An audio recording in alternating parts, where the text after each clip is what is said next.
in recent years, players have been getting better over time in comparison to prior decades, which led to an outburst in offensive performances. And it could also be debated that players stopped playing defense nowadays simply to focus on scoring. This is what we will be discussing in today's video. First off, before we start, I want to thank everyone for the support on the last video. It was my most viewed video so far with over 20 views. So I simply wanted to say thank you to everyone who watched it. And if you're interested in seeing it, the link will be down in the description below. First off, the idea for this video came after a crazy first half of January, which led to Bleacher Report posting a picture of every 40-point performances so far until the 16th of January. So it's a bit outdated, as this video will be posted on either the 28th or the 29th. But we saw in one day performances of 71 points, 54, 43, 42, 44 by some of the top guys in the NBA. And then this has continued on all throughout the month.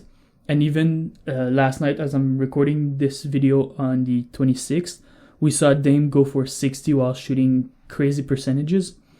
And LeBron went for 46 the night prior. Those are two examples that come to mind quite easily.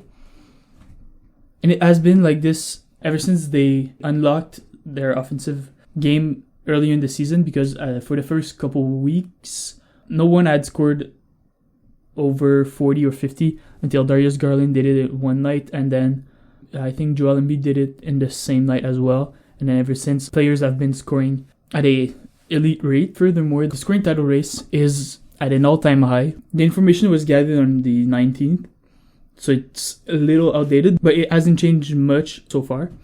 The top 5 players in scoring are all scoring over 30.5 points, with 2 players trailing in LeBron and KD at 29.8 points per game and 29.7 points per game.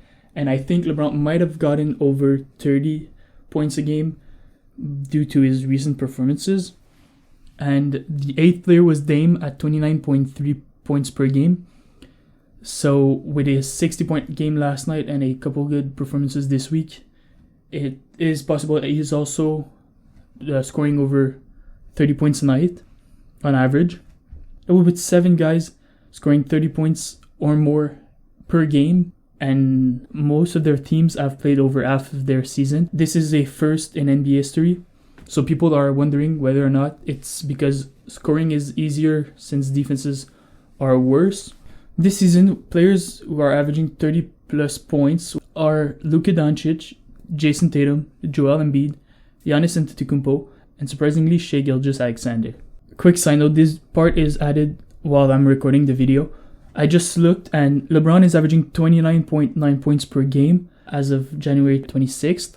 And Dame is averaging 30.1 points a night. To explain how impressive those performances are, I put a graph of the last 50 seasons and how many players recorded 30 points per game at the end of the year. So as you can see, the highest amount of players that average 30 points or more at the end of the year for a season is 3. And so far this season, we are currently sitting at 6 players with a possibility of probably 2 more if we add in LeBron and KD. So we could end the year with a all-time high of 4 players or even more averaging 30 plus a night. So this proves how great offensive players are, but this also brings up the point that defenses are maybe worse because they are allowing more players to average those stats. So we'll be looking at how offenses and defenses have evolved throughout the years, and we will be looking at specific years in order to compare to this season. To start off, this season, NBA teams are averaging 114.1 points per game, which is ranked 9th all-time and is the highest in modern day. It's the only year that is not in the 1960s or early 1970s to crack the top 10 in points per game. But in terms of pace, this season, the pace is of 99.3, which is ranked 19th all-time. But pace was not recorded for the early days of the NBA, so I think it started later in the 1970s or even early 1980s. So those high-scoring years that were in the top 10 in terms of points per game that are not ranked. So this season, offensive ratings, which is the amount of points per 100 possession, is of 114. The second year for comparison will be the 2020-2021 season. I decided to go with this season because a big YouTuber made a video regarding offenses because there was a big outburst in scoring. I will link this video in the description down below. But for that year, teams averaged 112.1 points a night, which was ranked 12th highest. And they had a similar pace this season with one of 99.2, which was ranked 28th. And for that season, only 2 players ended the year averaging over 30 points a night. The third year is the 2015-2016 season where Steph Curry won unanimous MVP. This was considered one of the craziest years because he was shooting threes at a higher rate than we had ever seen.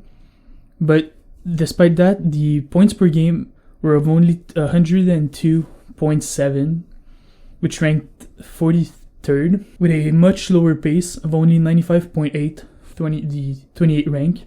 In that year, he was the only player to average over 30 points per game. The 05-06 season was tied for the most players having averages of over 30 points a night with 3 players. Those players were Kobe, AI, and LeBron. Kobe that year averaged over 35 points. That season is his best in terms of scoring averages. And I decided to compare the averages and the pace. But surprisingly, despite Kobe averaging such a high number and having 2 other players dropping over 30 a night, the averages were of only 97th, which is ranked 60th. And the pace was of only 90.5 for the 46th rank. This led to a offensive rating of only 106.2 points, which is 12 points lower than what it is currently this season. The next season is the 2000 and 2001 season. As you can see, I decided to go with some of the best statistical career in terms of points by some of the best scorers in league history. So this time I went with one of Allen Iverson's best season in his career. And in that season, he was the only player to average over 30 points a night. Jerry Stackhouse was close with averages of 29.8 points a night. And in that season, teams averaged only 94.8 points a night, which is 66th in NBA history, as well as having a little higher pace than the 2005-2006 season with a 91.3 pace. Finally, if we are talking about some of the best scorers in NBA history, the final one that is left is Michael Jordan.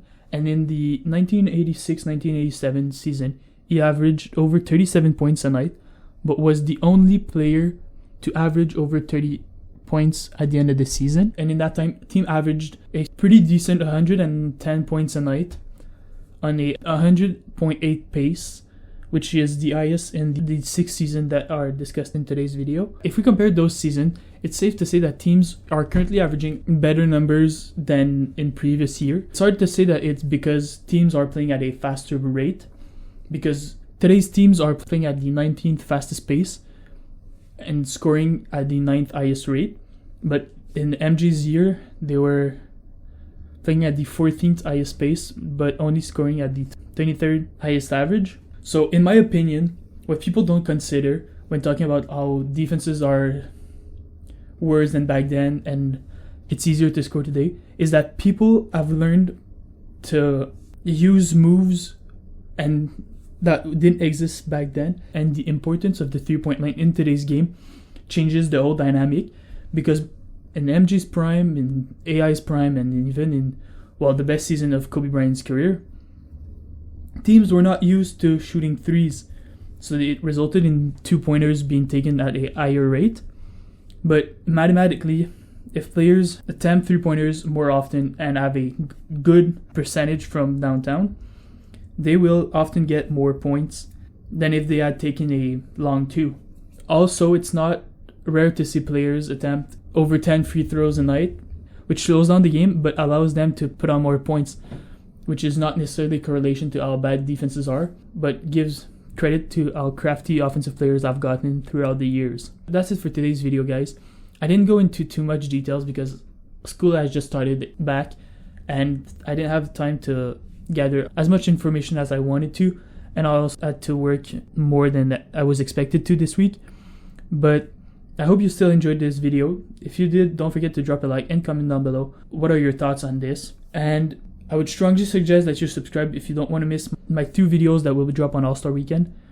Those might be harder to drop on time, or the editing might be a little bit worse, simply because they're regarding the draft, but the draft happens right before the game, and then depending on when I want to drop the video, I might not have the time to properly edit the video, but we'll see later on in the next couple of weeks. And as always, have a good one.